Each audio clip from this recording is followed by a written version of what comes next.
Kondisi yang melanda ibu kota Jakarta bisa diibaratkan sudah jatuh, tertimpa tangga pula.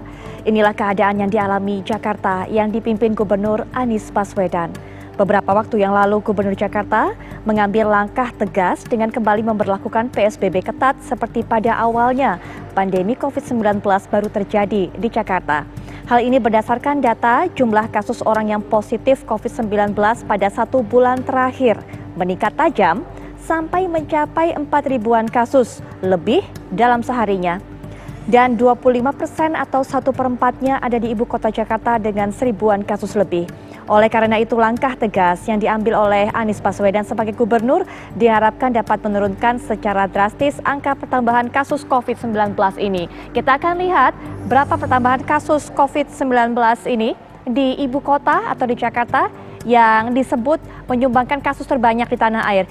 Inilah dia, per tanggal 22 September 2020, 65.318 positif COVID-19, 50.473 berhasil sembuh, 1.624 meninggal dunia.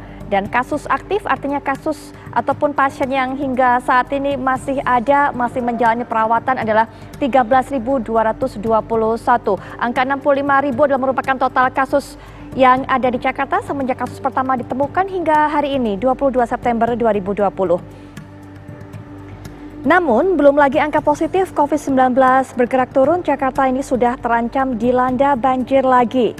Musibah banjir yang sudah menjadi langganan warga kota Jakarta kembali mengancam dengan curah hujan yang tinggi akhir-akhir ini. Mampukah Anies Baswedan menghadapi dua tantangan besar yang ada di depan mata? Ini adalah ujian berat di tengah berbagai kritikan dan pujian yang datang dari dua kubu yang saling berseberangan.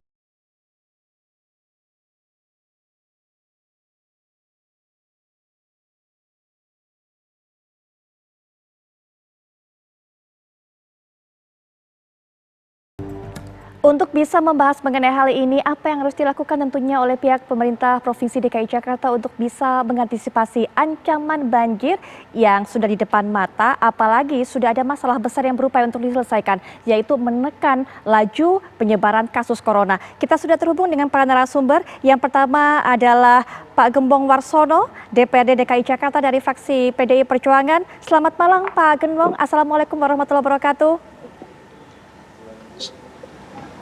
Selamat malam, Waalaikumsalam warahmatullahi wabarakatuh. Baik, dan juga sudah bersama kita Pak Purwanto, DPRD DKI Jakarta dari fraksi Gerindra. Assalamualaikum warahmatullahi wabarakatuh. Selamat malam Pak Purwanto. Selamat malam, Assalamualaikum warahmatullahi wabarakatuh. Dan juga Mas Nirwono Yoga selaku pengamat tata kota juga sudah bergabung dengan kita. Assalamualaikum warahmatullahi wabarakatuh. Selamat malam Mas Nirwono Yoga. Selamat malam. Baik. Waalaikumsalam warahmatullahi wabarakatuh. Mas Nirwono, mungkin langsung saja catatan dari Mas Nirwono. Kalau kita melihat apa yang dibutuhkan oleh Jakarta sebenarnya hingga saat ini. Karena PR-nya begitu besar. Ada corona, kemudian juga banjir ini sudah di depan mata. Semalam hujan deras ini mengguyur ibu kota. Setidaknya 64 RT ini terendam banjir dan 104 jiwa ini juga harus mengungsi. Mas Nirwono. Betul. Ya, catatan kami ada 3 Mbak Putri. Ya, sebenarnya terlepas dari di tengah pandemi COVID-19 ini. Yang pertama memang perlu diwaspadai oleh seluruh warga DKI dan Jabodetabek secara umum bahwa ini baru awal dari musim pancaroba untuk masuk ke musim hujan. Jadi istilahnya masih pemanasan nih Mbak Putri. Jadi apa yang terjadi hari ini baru awal sekali, apalagi kalau kita bandingkan dengan kejadian di bulan Januari dan Februari ya, masih jauh. Jadi ini masih awal bagi tantangan kita yang membuktikan sekali lagi bahwa Jakarta belum siap untuk menghadapi banjir. Nah, ini menjadi catatan kedua. Ya. Catatan kedua itu maksudnya begini, setelah banjir di bulan Januari dan Februari, ternyata harus kita akui bahwa fokus pemerintahan DKI semuanya masih dalam tahap penanganan COVID-19. Tentunya ini juga akan berlanjut sampai dengan akhir tahun, bahkan juga tahun depan. Nah, kedua, berarti PR-PR yang harusnya dikerjakan bisa dikatakan belum maksimal untuk dilakukan per Maret sampai dengan bulan September ini Mbak Putri. Nah ini tentu akan menjadi tantangan karena apa? Karena yang tadi saya katakan karena ini baru awal, maka poin yang ketiga, kalau sampai dengan tidak ada perubahan signifikan dalam hal antisipasi banjir tadi, maka perkiraan Desember dan Januari pada saat puncak musim hujan, maka kita akan lebih parah lagi daerah-daerah yang akan tergenang banjir. Dan ini sebenarnya yang harus kita waspadai dalam konteks mengantisipasi banjir akhir tahun dan juga awal tahun depan.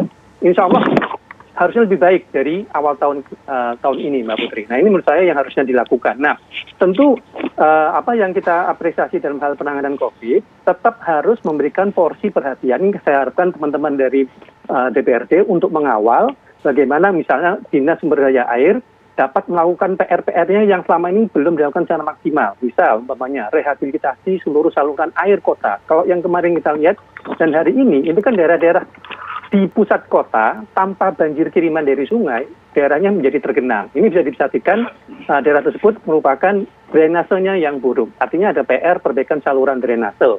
Kemudian yang kedua, kalau kita lihat dari ini juga masih banyak pemukiman-pemukiman di tepi bantaran kali yang terdampak meluapnya sungai sehingga mereka banjir. Nah, ini tentu harus ada kepastian tahun depan apakah pemukiman di bantaran kali tadi akan direlokasi atau tidak, terlepas dari masih adanya perbedaan antara naturalisasi dan normalisasi baik oleh pemerintah DKI dan pemerintah pusat sebenarnya. Dan yang poin ketiga yang kami amati hari ini adalah, ini saya harapkan juga teman-teman DPRD melakukan kunjungan ke lapangan, yaitu penyiapan tempat-tempat pengungsian tetapi yang harus menerapkan protokol kesehatan, Mbak Putri. Nah, yang saya khawatirkan kenapa tanpa ada ketegasan tempat-tempat pengungsian dengan protokol kesehatan, ini justru nanti bisa menjadi klaster-klaster baru penyebaran COVID-19 di tempat-tempat pengungsian. Apalagi kalau kita tidak mengantisipasi sampai dengan akhir tahun. Nah, ini mungkin PR-PR yang harusnya segera dilakukan, Mbak Putri. Baik, PR ini menumpuk mengenai antisipasi banjir yang belum bisa dilakukan hingga saat ini, tapi fokus pemerintah Provinsi DKI Jakarta ini juga harus terpecah karena sudah menangani ataupun sedang menangani Corona. Nah, ini mungkin Betul. Mas Gembong juga punya catatan mengenai hal ini. Baik, memang kalau kita bicara masalah fokus pemerintah Provinsi DKI Jakarta kaitan dengan pengentasan banjir, jujur kita katakan dari Januari sampai dengan hari ini memang fokus Pemprov untuk mengantisipasi persoalan banjir nihil. Artinya bahwa dari seluruh tenaga yang dimiliki oleh Pemprov DKI Jakarta tidak mampu dimaksimalkan dalam rangka untuk pengentasan persoalan-persoalan drainase kota misalkan. Seharusnya dari sisi itu dengan energi dan anggaran yang terbatas seharusnya Dinas SDA mampu menggerakkan seluruh potensi yang ada bisa dimanfaatkan untuk perbaikan-perbaikan drainase kota dalam rangka mengatasi banjir.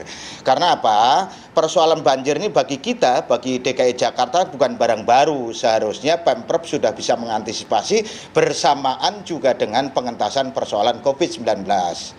Lah kaitan dengan program-program besar yang hari ini belum mampu dieksekusi, kita dari fraksi PD Perjuangan memaklumi lah karena memang seluruh alokasi anggaran dicurahkan sepenuhnya untuk pengentasan persoalan COVID-19.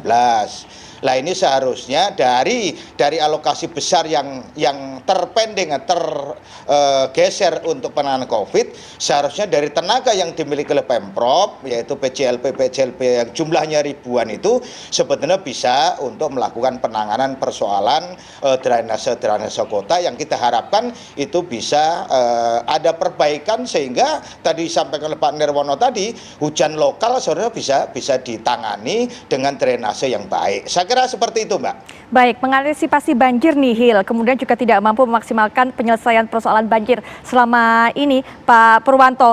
Tapi kemudian yang kita tahu sekarang fokus, dan ternyata bukan hanya fokus dari Pemprov DKI Jakarta, tapi masih masalah alokasi anggaran, ini juga menjadi PR tersendiri, Pak Purwanto. Ya, saya sebenarnya tidak 100% pendapat dengan apa yang disampaikan rekan kami Pak Gembong dari fraksi PDIP. Anggaran COVID-19, penanganan COVID-19 itu tetap berjalan tanpa menyampingkan dalam surat edaran Sekda bahwa anggaran prioritas untuk penanganan banjir masih tetap berjalan sampai saat ini. Ada progres yang cukup signifikan di Dinas Sumber Daya Air, terutama tentang penambahan pompa dan pengerukan yang tetap dilakukan dengan pengendalian yang masih dilakukan dalam taraf keterbatasan tersebut, tetap kita memiliki progres. Saya melihatnya itu juga perlu diapresiasi bahwa kemarin Senin terjadi cuaca yang cukup ekstrim di sekitar Jakarta, Bogor, Cianjur, Sukabumi, berakibat dari hulu mengirim banyak air kepada Jakarta ini memang tidak bisa kita pungkiri. Tetapi kesiapsiagaan pemerintah Provinsi DKI Jakarta juga perlu kita apresiasi. Dari tadi malam saya memonitor bahwa beberapa titik-titik rawan banjir di 62 kelurahan yang dilintasi sungai yang ke Jakarta itu semua sudah dikomunikasikan dengan baik aparat sampai tingkat kelurahan. Bahkan Pak Gubernur dan Pak Wagub sendiri turun di pintu air Manggarai, Wali Kota turun di pintu air di Lenteng Agung dan meninjau lokasi di Trengseng Sawah. Dan hal ini juga kita melihat bahwa upaya-upaya untuk menanggulangi pengungsi yang akan menumpuk pada saat pandemi corona ini belum selesai juga diantisipasi. Dengan surat edaran yang sudah sampai ke tingkat kelurahan, disiagakan 86 gelanggang olahraga dan gelanggang remaja untuk persiapan penampungan pengungsi yang terisolasi bebas dari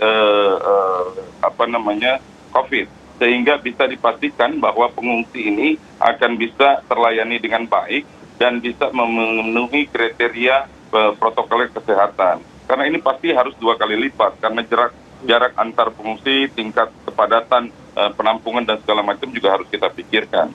Memang dengan kondisi curah hujan kemarin yang 90 sampai 110 mm per hari membuat kondisi Jakarta ini pemanasan dengan anomali cuaca yang harusnya bisa diantisipasi bulan Oktober, ternyata ini datang lebih dulu.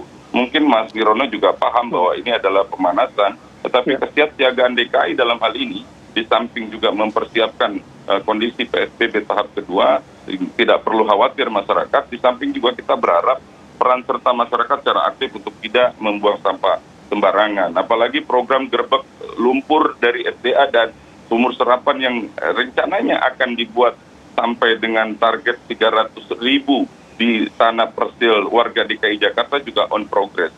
Dan kita berharap bahwa titik-titik banjir yang selama ini memang sudah menjadi langganan banjir karena tingkat penurunan permukaan tanah di Jakarta memang kita pahami itu memang terus menurun setiap tahun. Itu yang menjadi kendala secara geografis juga, Putri. Baik, masyarakat tidak perlu khawatir, anggaran ada, kemudian juga ada progres mengenai antisipasi banjir. Nanti mungkin Pak Gembong dan juga Mas Nirwono bisa mengomentari mengenai hal ini. Termasuk juga Pak Purwanto mungkin bisa menjelaskan lebih detail lagi sebenarnya bagaimana rencana tempat penampungan yang sesuai dengan protokol kesehatan. Seperti apa secara teknisnya. Nanti kami akan bahas setelah jeda berikut ini, kami segera kembali.